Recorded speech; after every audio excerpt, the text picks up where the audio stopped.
पुतों के लड़ने में, भाई भाई के लड़ने में, लेकिन वो अवजबा जैसे ही गायब हो जाता, सामने दूसरा का जतिया पास गया ना, वो अवजबा खत्म।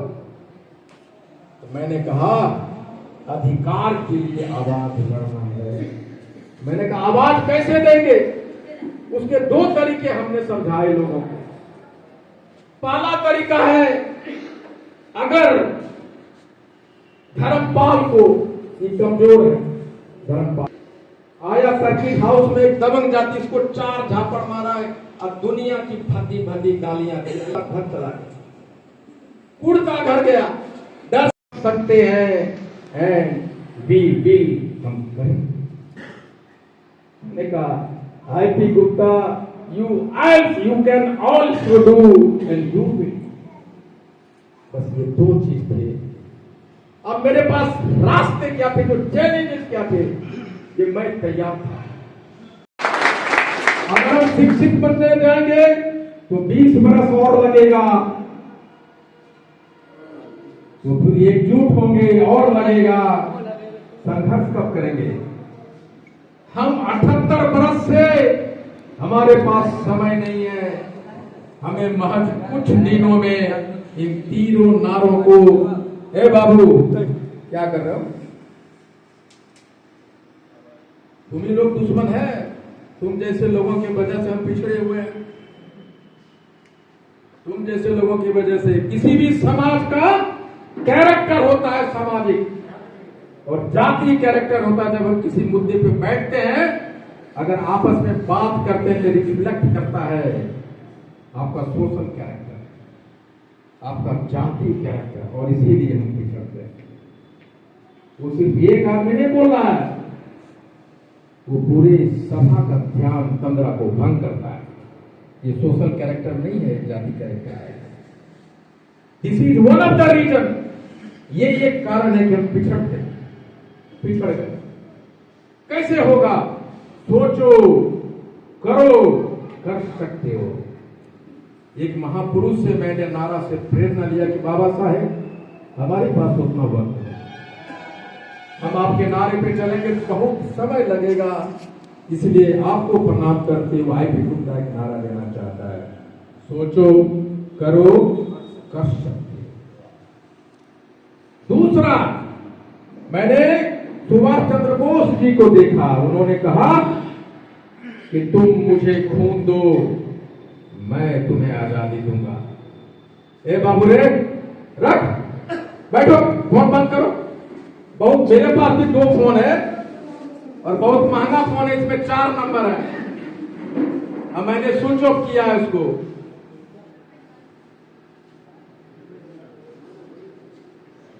ए, तुम बैठो यार, तू बैठ जाएगा, तुम बैठो।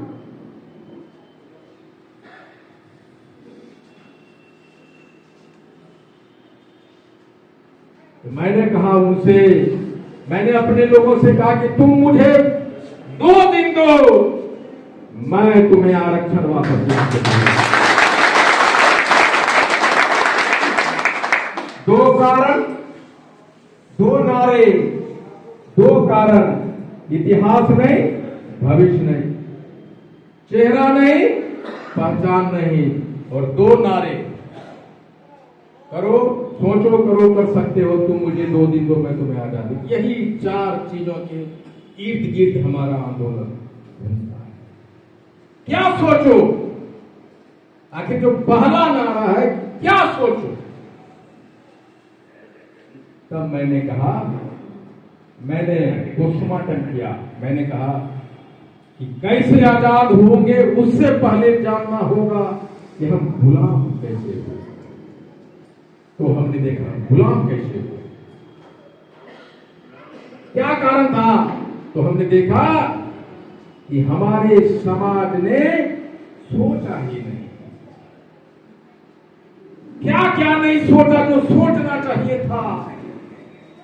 मैंने कहा कि सोचो, सोचो, अगर तुम 80 लाख हो तो तुम्हें कोई पहचाना क्यों नहीं, क्या कारण है? सोचो। अगर तुम 60 लाख वोट है, 100 MLA बना सकता है, तो फिर भी तुम्हें कोई क्यों नहीं पहचाना? सोच। 150 विधानसभा पे सीधा हराने की क्षमता है, तो सोचो तुम जहां के तहां क्यों है। सोचो कि 1968 में कांग्रेस के जेपीसी ज्वाइंट पार्लियामेंट कमेटी आपको मानती है कि तांती तत्वा पान है, तो 40 बरस तक तुम्हारा आरक्षण क्यों नहीं दिया कांग्रेस? सोचो। मैं कहता हूं सोचो। उनके साथ जिन जिन जातियों का, चमार भाई है, धोबी भाई है, डोम भाई है, सबका कर दिया, तुम्हारा क्यों नहीं किया कांग्रेस? 40 बरस तक राज किया, तुम्हारा क्यों नहीं किया? मैं कहता हूं सोचो। जीत रहा है, कोई 3000 से जीत रहा है, कोई 800 से जीत रहा है। इसका मतलब क्या है? इसका मतलब है कि हम 150 विधानसभा के सीधे हरा देने की क्षमता रखते हैं। हरा देने की क्षमता रखते हैं। तो फिर ऐसा क्या हुआ कि हम 78 बरस से जहां थे वहीं के रहे? क्या हुआ? आईपी गुप्ता को आज आंदोलन करने की क्यों जरूरत पड़ी? कभी सोचा? बाबा साहब ने कहा था शिक्षित बनो, संगठित बनो, संघर्ष करो। पहले शिक्षित बनो। आपको पता है कि हमारी महज 10% लोग शिक्षित हैं। मैं फूंकूंगा और कहूंगा कि तुम में वो ताकत है हनुमान की तरह, तुम भी लंका को, दरिया को पार कर सकते हो। कहो, उसके कान में बोलूंगा कि हाँ को रथ हम पान है, लगाओ छलांग, पहुंचो लंका। ये मेरी ताकत थे। सामने कौन खड़ा था? किससे लड़ा था? लड़ना है मुझे भाजपा की सरकार से, नरेंद्र मोदी से लड़ना है। आईपी गुप्ता तुमको नीतीश कुमार से लड़ना है जो चीफ मिनिस्टर है। तुम क्या हो? सब बोलता है नीतीश कुमार के खिलाफ में आवाज उठाते हो, आईपी गुप्ता का आवाज में उठाते हो। सामने इतना बड़ा चैलेंज है, प्राइम मिनिस्टर, चीफ मिनिस्टर, तुम क्या हो? मैंने प्रकृति को देखना है, इसका जवाब क्या हो सकता था? हम डिस्कवरी चैनल को देखा, उस जंगल में सबसे मजबूत जानवर होता है, सबसे बड़ा जानवर होता है हाथी। हाथी होता है और उसके सूंड में एक चींटी घुस जाए तो हाथी को मार गिराता है।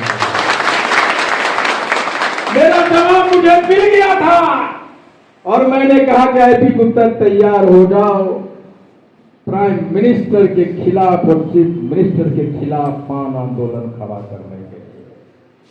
हमने कहा कि माननीय मुख्यमंत्री जी, माननीय प्रधानमंत्री जी, अगर आप हाथी है तो हम 80 लाख चींटी है, और हाँ को रथ हम पान एक आंदोलन सूंड है जहां मैं घुसूंगा, आपको गिरा दूंगा, आरक्षण वापस लूंगा। ताकत हो गया। उसके बाद सब कुछ हो गया। आप ताकतवर हैं, पहलवान हैं, लेकिन लड़ने का जज्बा भी तो चाहिए। खूब दूध पहन के, दूध पी के, लंगोटा पहन के, मुंह छोड़ के ऊपर में कह रहे कि हमारा 80 किलो वजन, हम सबको हरा देंगे। अरे बेटा उतर, मैदान में आओ, लड़, तो ताकत तो है, रिंग में उतर। तो वहां ताकतवर आदमी को रिंग में उतरने के लिए जज्बा चाहिए।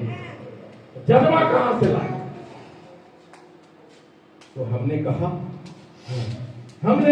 तो हमने देखा एक पतला दुबला मरियल सा एक इंसान अपने पत्नी के वियोग में एक पहाड़ के सामने खड़ा होता है और छेनी हथौड़ी लेकर कहता है, तुमने मेरे पत्नी को छीना है, जब तक तोड़ूंगा नहीं तब तक छोड़ूंगा। जिंदाबाद जिंदाबाद जिंदाबाद जिंदाबाद।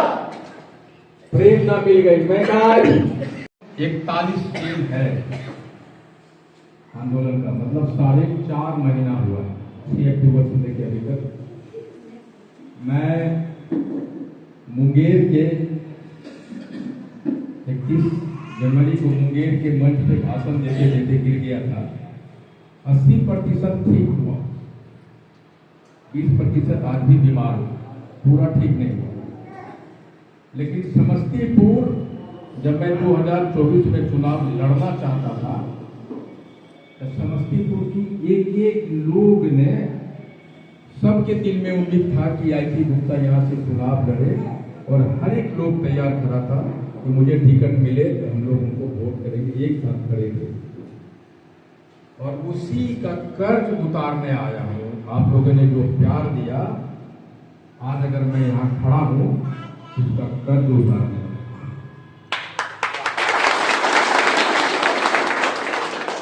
मैं हमेशा चाहता था कि समस्तीपुर में एक बड़ा रैली हो। सहरसा में 70,000 लोग आए, तो यहाँ उससे बड़ा हो, मेरे मन में ये इच्छा थी, लेकिन नहीं हो सका। लेकिन दिल में मलाल था कि समस्तीपुर में अगर रैली नहीं होती है तो हाको रथम जो आंदोलन है वो अधूरा माना जाएगा। हमेशा मेरे दिल में ये मलाल ताकत है। तो मैंने देखा सबसे पहला जो ताकत था कि आईपी गुप्ता तुम घबराना नहीं, तुम 80 लाख। मेरा सबसे बड़ा ताकत 80 लाख। दूसरा ताकत क्या है? दूसरा ताकत यह था कि मैं राज में लेके रहेंगे, अपने हक हम कैसे लेंगे, अपना हक हम कैसे लेंगे। इनकलाब जिंदाबाद, हमको रथ हम पान है, हमको रथ हम पान है, आईपी गुप्ता जिंदाबाद।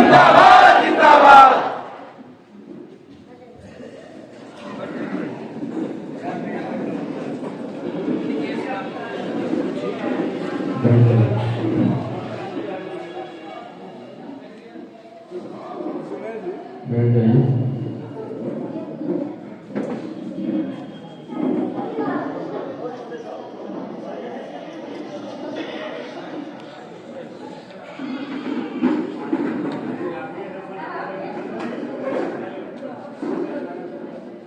कितने लोग हैं यहाँ जो आरक्षण की लड़ाई लड़ने के लिए आए? हाथ उठाइए। सारे लोग आरक्षण की लड़ाई लड़ने के लिए आए हैं।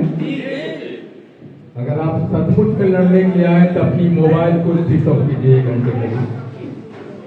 कोई भी मोबाइल पे बात नहीं करेगा, कोई भी एक दूसरे से बात नहीं करेगा।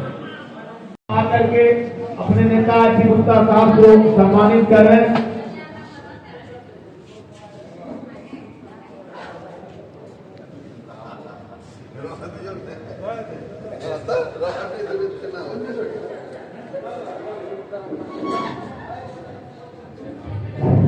संयुक्त रूप से सम्मानित हो रहे हैं हमारे मुख्य नेता राष्ट्रीय अध्यक्ष आईपी गुप्ता जी, युवा के पूर्व प्रदेश युवा प्रदेश अध्यक्ष साथी दिनेश कुमार दास जी, हमारी जिला परिषद कैलाशी दास जी, हमारे जिला अध्यक्ष भाई अरविंद कुमार दास जी को संयुक्त रूप से सम्मानित किया जा रहा है।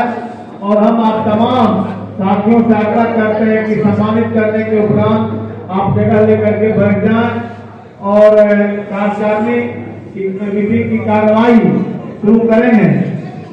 सबसे पहले किसी भी कार्यक्रम को संचालित करने के लिए एक अध्यक्ष की आवश्यकता होती है। दोनों हाथ उठा के बोलिए, आईपी गुप्ता जिंदाबाद, आईपी गुप्ता जिंदाबाद।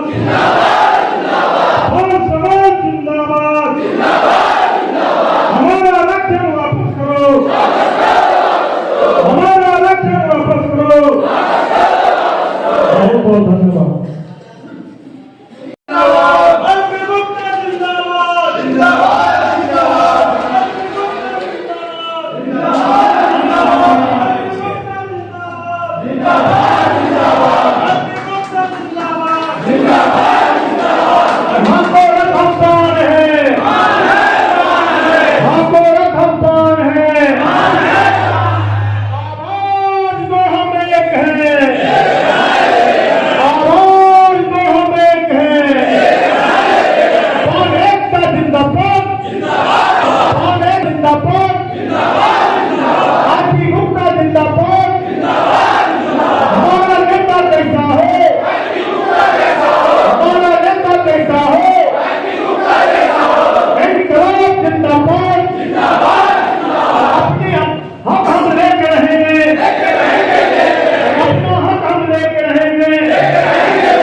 साथियों, आगे करके हमारे मुख्य अतिथि माको रकम पान के आरक्षण वापस दो,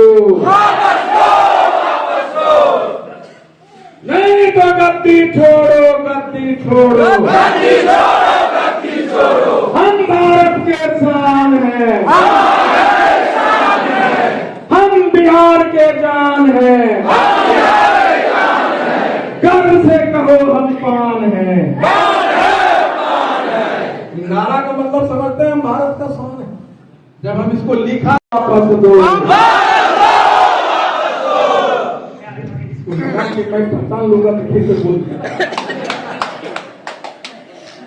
नहीं। अब वो कहता है कैसे हो तो रे की करनी, मतलब तो नहीं हो। अगर हम जब पंचायतिया कह की वोट नहीं बता रहा, किसी को नहीं बता रहा, मैं कहता हूँ धर्मपाल तुम नदी में जाओ, मैदान में जाओ, खेत में जाओ, रात में 12 बजे कोई सुनता नहीं हो, वहां जाओ, चिल्ला चिल्ला के उस आदमी का नाम लेके वही गालियां दो, वही अपमान शब्द बांधने वाले चिल्ला चिल्ला के कहो। अकेले में 10 दिन कहो, 11वां दिन वही गाली देते देते तुम गांव के चौराहे पे आएगा और तुम्हारा बाप सुनेगा, तुम्हारा दोस्त सुनेगा और वो तुम्हारा साथ देगा, वो भी तुम्हारे साथ गाली देना चालू करेगा। उसके बाद वही तुम गाली देते थे, एक दिन ऐसा आएगा, 21वां दिन सर्किट हाउस में आएगा और उसको सामने बुला के उसको गाली देगा, 22वां दिन तुमको वो गाली देना छोड़ देगा। हैप्पी गुप्ता जिंदाबाद, जिंदाबाद जिंदाबाद, हैप्पी गुप्ता जिंदाबाद, जिंदाबाद जिंदाबाद। ये था। दूसरा क्या था, मैं सभाएं करने लगा और मैंने कहा कि मुंह में आवाज लाओ। पहला क्या आवाज लाओ, मेरे साथ सारे लोग बोलो, नीतीश मोदी होश में आओ, होश में आओ, होश में आओ। कितना लोग इसे लगता सबका नानी मैया सबका मर गया, बहुत कम लोग बोला। देखो यहाँ हम लोग एक साथ हैं, आपका गांव, आपके लोग, हम सब लोग, लेकिन मुंह में आवाज नहीं है। यह एक कारण था कि तुम्हारा आरक्षण छीना 78 वर्ष से जहां थे वहीं थे। इसलिए नारा लगाओ, खड़े हो जाओ सब लोग और नारा लगाओ, नीतीश मोदी होश में आओ, हमें हमारा आरक्षण वापस दो, तो गद्दी छोड़ो, गद्दी छोड़ो, गद्दी छोड़ो, गद्दी छोड़ो। हम भारत के शान हैं, शान है, हम बिहार के जान हैं, गर्व से कहो हम पान हैं, पान है, पान है। तो सामने में जो सबसे पीछे खड़े कितना मोटा तगड़ा है और उनके मुंह से आवाज आ रहा, उनका हाथ नहीं उठा। समझ लो 78 बरस से हम क्यों पीछे, हमारे पास ताकत है, कपड़ा है, चेहरा है, लेकिन मुंह में आवाज नहीं है। 78 बरस से सबसे मजबूत कारण यही था पीछे रहने का, हमारे मुंह में आवाज नहीं, इसलिए आवाज दो। मैंने कहा लोगों से आवाज दो। नीतीश मोदी होश में आओ, हमें हमारा आरक्षण वापस दो, नहीं तो गद्दी छोड़ो, गद्दी छोड़ो। हम भारत के शान हैं, हम बिहार के जान हैं, गर्व से कहो हम पान हैं। बैठिए। हमें हमारा आरक्षण वापस दो, नहीं तो गद्दी छोड़ो, गद्दी छोड़ो। हम भारत के शान हैं, हम बिहार के जान हैं, गर्व से कहो हम पान हैं, हाँ गोरख हम पान हैं।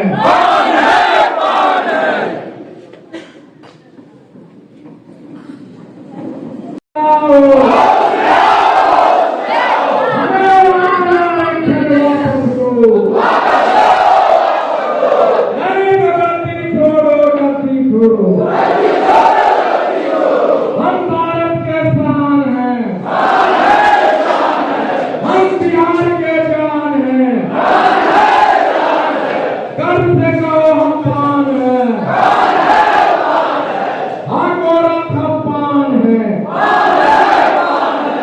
अरे बहुत लोग का आंदोलन से की हुआ, हम जमुई वाला लोग हमको खड़ा करके तुरंत के बैठा ना हो। राजमिस्त्री का बेटा हूँ, खड़ा करना जानता हूँ, हम खड़ा लेके तुरंत के बैठा रहो। नीतीश मोदी होश में आओ, हमें हमारा आरक्षण वापस दो, नहीं तो गद्दी छोड़ो, गद्दी छोड़ो। इधर के 200 आदमी मिलकर उतना नहीं चिल्ला पाता जितना मैं अकेले चिल्ला। जमुई वाला में दम है कि समस्तीपुर वाला में? समस्तीपुर वाला में दम है। आज तू बात नीतीश मोदी होश में आओ, हमें हमारा आरक्षण वापस दो, नहीं तो गद्दी छोड़ो, गद्दी छोड़ो। हम भारत के शान हैं, हम बिहार के जान हैं, हम बिहार के जान हैं, गर्व से कहो हम पान हैं, हाँ गोरख हम पान हैं। नीतीश मोदी होश में आओ, आईपी गुप्ता भूखल जाओ।